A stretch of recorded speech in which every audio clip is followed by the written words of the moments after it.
Welcome to your Daily Dose of Sunday School, episode 119.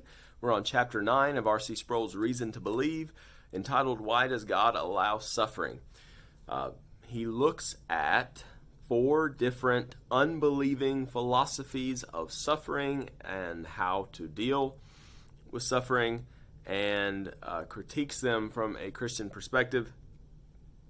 I'm dealing with the first 3 because I think there's some more material that comes along with the last one, or maybe more of a exposition of the biblical view. So here's the first 3, the next one tomorrow. So the first one is Docetism, and this comes from a heresy out of Christianity that basically believes matter is an illusion, believed Christ's body was an illusion, very wicked corruption of the Christian worldview. And so for Docetism, since the physical world is less than real, so is illusion. A modern example of this would be a poorly named group, Christian Science, which is it's a cult. It's definitely not Christian. It's definitely not science either. And their thing is denying suffering and kind of trying to rise above.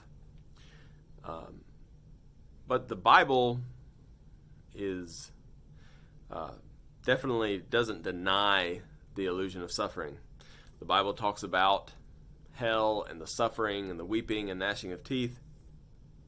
That's a very unchristian thing to try to say suffering is an illusion. In fact, our Savior, he's called the man of sorrows. Jesus suffered, according to Isaiah 53, Jesus suffered for us. He was crushed for our transgressions. Upon him was the chastisement that brought us peace. Those sorts of statements are made about him. He suffered in reality, in his real body. Now, another approach is Stoicism, which says that basically you have no control over life and what happens. It's very determined, very mechanistic. And so you're kind of in this machine of life. You have no control over it, and all you can do is control how you respond. And the correct response is to not allow yourself to be kind of mentally affected by suffering. Kind of respond with indifference to your suffering. Contrast this with the Bible. I mean, the Bible has a book called Lamentations, which is all about the sorrow of Jeremiah over the judgment upon Jerusalem. Of course,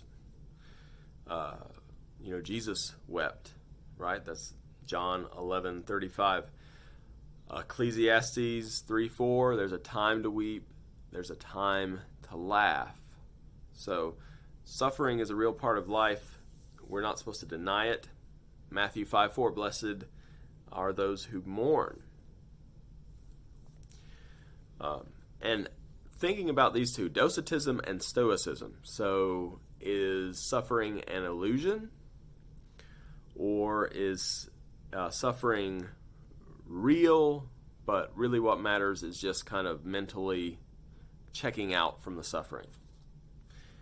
I think there's a lot of Christians that have some mixture of those mindsets when it comes to suffering. Kind of think that maybe, God's goodness, Romans 8:28, that he works all things for good, maybe that's supposed to take out the suffering, make the suffering not suffering, kind of like Docetism, but that's misapplication of that verse. Or that it should make us not affected by our suffering. Both of those are unbiblical mindsets, okay? So I remember a young man who was talking about his friend who had just lost a relative, and I was talking to him about it, and he was like, I just don't know what to say to him to kind of help him basically out of his suffering. And I just reminded him that that wasn't his job. What does love require, according to Romans 12:15, is to weep with those who weep and rejoice with those who rejoice. So the goal isn't to deny suffering. It's not to pretend that suffering is not real. It's to go through the suffering, walking with Christ through the suffering, knowing that he suffers with you. You're part of his body.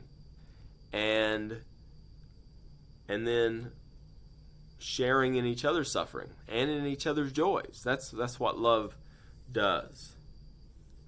The last one we're going to look at is hedonism.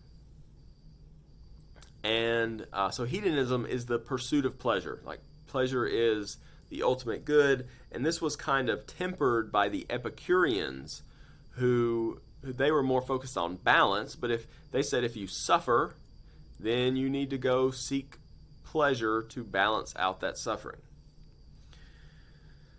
Although, if we're talking about sinful pleasure, it really doesn't satisfy like we think it will. So it actually, when you're left with emptiness after you've tried to satisfy yourself through sin, then you just increased your suffering. So that doesn't really work.